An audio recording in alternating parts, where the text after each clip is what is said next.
Farrukhabad city police ने मुखबर की इतला पर कार्रवाई करते हुए 2 मुलजमान को रंगे हाथों गिरफ्तार करके गधे का गोश्त बरामद कर लिया।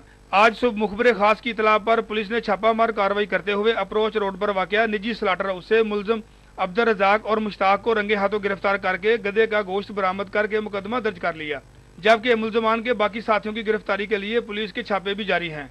तफ्तीशी ऑफिसर खालिद डोगर का कहना था, ये शेख रजाक नामी शख्स है, इसने अपने तौर पे उधर स्लाटर हाउस बनाया हुआ है। तो इन्फॉर्मेशन पे जब मैंने रेड किया तो इसको रेड हैंडेड हमने पकड़ लिया। ये वाकई गधे का गोश्त बना रहा था।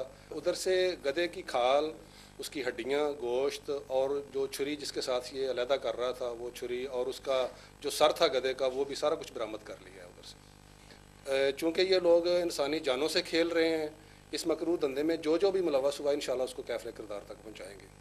इनका मजीद कहना था, मुलजमान अरसा दराज से इस घिनौने धंधे में मुलव्वस हैं। इतला मिलने पर इनके खिलाफ कार्रवाई अमल में लाई गई। इंसानी जानों से खेलने वाले अनासर किसी रायत के मुस्तक नहीं, इनके साथ आहनी हाथों से निपटा जाएगा। कैमरामैन एहतशाम शामी के हमरा मोहम्मद इरफान, पाक न्यूज़, फारुखाबाद।